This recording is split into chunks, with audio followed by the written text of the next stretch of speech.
An employee at Flip's Patio Grill was murdered in the parking lot. Detectives determined 20-year-old Isaiah Gonzalez finished his shift on November 30th when he was gunned down in his vehicle. Fort Worth police say it appeared to be a targeted hit. Twin brothers are in jail tonight, accused of two Fort Worth murders days apart. Court documents reveal a bizarre set of circumstances leading to the first fatal shooting. However, a witness told police the second killing was payback for a robbery a few years ago.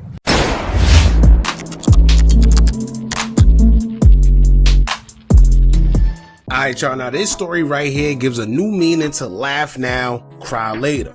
Or more like crash now, but die later. And when you understand what took place and what the victim did to receive the treatment that he did, then you will get where I'm coming from. One thing I could say, there's no sympathy in the streets when you out here doing wrong. You live by the gun, you die by it as well. Unfortunately, that's just a circle of life when it comes to that type of environment. Now the story we have is coming from Fort Worth, Texas, where two twin brothers are linked to two homicides that were done out of revenge, and the other one was done just for the simple fact that they were being preyed upon.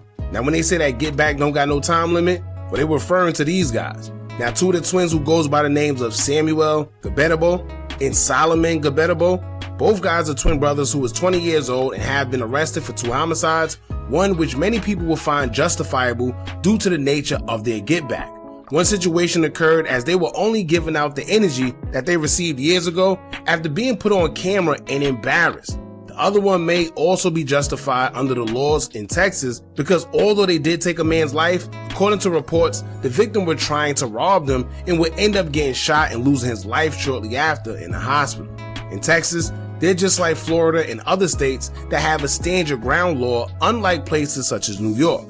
Now according to Google, Texas stand your ground laws will state, quote, Texas stand your ground law, part of its broader self-defense statutes, removes the duty to retreat before using force, including deadly force, if you are in a place you have a legal right to be and reasonably believe is necessary to prevent death, serious injury, or certain crimes, provided you didn't start the confrontation and aren't committing a crime.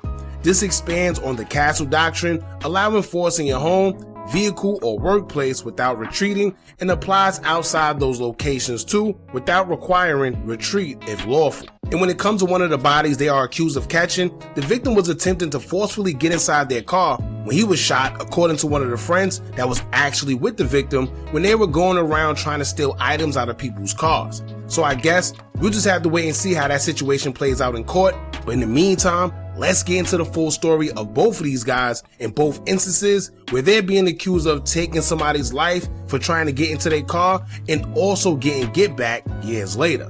So don't forget to hit that thumbs up button so we can get this video into the algorithm, and if you not subscribed to the platform already, make sure you do so now. Let's get into it. Friday, Fox 4 visited Mary Aguado we don't really hang out outside anymore. again at her Garden Acres home in Fort Worth. Her fence in the same condition 1 month after a high-speed chase ended in her front yard. I mean, you're gonna go to prison for murder. There's nothing gonna hold you back. I mean, he could have hurt anybody, you know, trying to get away. The man in the Honda, 20-year-old Samuel Gabetabo. This week, Fort Worth police connected Gabetabo and his twin brother Solomon Gabetabo to 2 murders back in November. Now we're going to break down both of these situations one by one, just so you guys don't get confused. The first homicide the twins are being accused of stemmed from a November 15th, 2025 situation where the twins were accused of shooting an unalived 19-year-old Devin Jean Randalls, where it might not have even been their fault. It's said that the twin brothers were sitting in their car, a white sedan, in the 3300 block of Augusta Lane off Western Central Boulevard, according to an affidavit. Randalls and 3 others who were wearing face masks and hoodies walked from Randall's house to the apartment complex with the intention of breaking into cars who were left unlocked and stealing whatever they can find inside of the vehicles.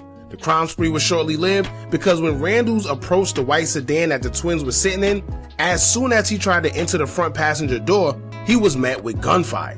Aside from there being witnesses present that pointed out a white Nissan Altima, there were also surveillance footage taken from the cameras within the apartment complex as well. At the time, there was no suspects that was identified for the shooting, but law enforcement would trace the vehicle back to a woman who happened to be the mother to the twins that the vehicle was registered to. Now, when it comes to that shooting death, I don't know how they'll play that one, but honestly, they can say that they feared for their lives when he opened their door and began shooting, and unfortunately, Randall's passed away. Some may agree with the shooting, while others may not. We don't know if they intended on killing the teen, but if you're sitting in the car and someone you don't know opens your door with a mask on and a hoodie, it's no time to really think about what to do other than defend yourself. Who knows? Randall's could have took their life if they didn't respond fast enough. You just never know. So once again, some may agree with the shooting, stating that they were just trying to defend themselves, so it's justified, or some may say that they went a little too far. Y'all jump in the comments, let me know what y'all think about that one. Do y'all think it was justified, or do y'all think that they went a little too deep? Let us know in the comments. In the early morning hours of November 15th, 19-year-old Devin Randalls was shot and killed at a North Fort Worth apartment complex near 35W and Western Center Boulevard. Investigators believe the victim, found with a surgical mask and gloves on, was breaking into vehicles with others. Now, the second situation is a little more different. It's not like they unalived someone that was random or while they was committing a crime, but however, it was basically get back after they were humiliated for the world to see. The way the police found out the motive behind the shooting is pretty crazy. Now, it was November 30th, 2025, outside of a restaurant called Flip's Patio Grill. One of the employees was shot and unalived in the parking lot as he exited the establishment. According to reports, 20-year-old Isaiah Gonzalez was walking with his girlfriend to get in their car on 6613 Fossil Bluff Drive around 2:35 a.m. Two gunmen who loitered in the parking lot between Flip's Patio Grill and Landmark Bar and Kitchen west of the Flip's restaurant for 30 minutes until Isaiah came out with his girlfriend would be seen. Surveillance cameras attached to the Flip's restaurant would capture two men with hoodies emerge from within the tall grass, and as soon as Isaiah and his girlfriend got in their car, the two suspects ran up in front of their car and began firing shots directly in front of the windshield. Isaiah was taken to a nearby hospital where he was later pronounced deceased, and the girlfriend survived according to the affidavit. 2 weeks later, and just across the street of Western Center Boulevard, an employee at Flip's Patio Grill was murdered in the parking lot. Detectives determined 20-year-old Isaiah Gonzalez finished his shift on November 30th when he was gunned down in his vehicle. Fort Worth police say it appeared to be a targeted hit. According to a newly obtained search warrant, during the investigation, police received a tip that Gonzalez robbed the brothers 4 years ago and forced the twins to undress at gunpoint. An investigation put the two twins at the crime scene in two ways. The first way is that the surveillance taken from their apartment complex shows at least one of the twins entering the elevator around the same time the white vehicle that was spotted on the crime scene left and returned back to the complex. The time frame lined up perfectly. Then secondly, the same white car that was spotted on the scene when Randalls was shot and unalived was the same Nissan Altima that was spotted in the shooting just 2 weeks after in the shooting of Isaiah Gonzalez. And once again, the car was registered to their mother, leading police to look in the direction of the twins. But it didn't stop there, because police will find the motive to why the twins were shooting unalive Isaiah, and the reason is shocking. Detectives received an anonymous tip from a caller who would explain why the twins shot and unalived Isaiah. According to them, it's due to Isaiah being tied to a robbery that took place in 2021 when the teens were the ones that were the victims. Then, when police searched Isaiah's phone, they would be able to confirm what the caller said to be true. It was a video of Isaiah and other people holding the twins at gunpoint while they were both naked in what detectives describe as a robbery incident. Using facial recognition technology, officers were able to determine that the two victims within that robbery were in fact the twins Solomon and Samuel. Although they were robbed, we don't know if that would be enough to stand in court for being the reason behind taking the life of a man just years after. The tipster told officers they recently heard the Gabatabo brothers were responsible for Gonzalez's murder. Investigators say they found a video on Gonzalez's phone of two naked young men at gunpoint. Using facial recognition software, police determined the young men in the video to be the twin brothers. Then on December 12th, that's when Samuel Gabadabo was arrested for evading arrest in the Garden Acres pursuit and bonded out. At the time, Fort Worth police say they didn't have enough evidence connecting him to the two murders. This week, on Thursday, Fort Worth's fugitive unit found the brothers at a residence in Burleson and booked them into the Tarrant County Jail. Like they said, there's no such thing as a time limit on get back, but there's also no excuse when it comes to taking a life in the court of law neither, unless your life at that given moment was in danger. So I've seen some people say eye for an eye and a tooth for a tooth when it comes to this story. And I get it, but what the prosecutors is going to say is that one thing has nothing to do with the other. Yes, they were robbed years ago, but that don't mean they can take a man's life years after. I don't know. I guess we'll just have to wait and see what comes out of this. Now, the thing is this.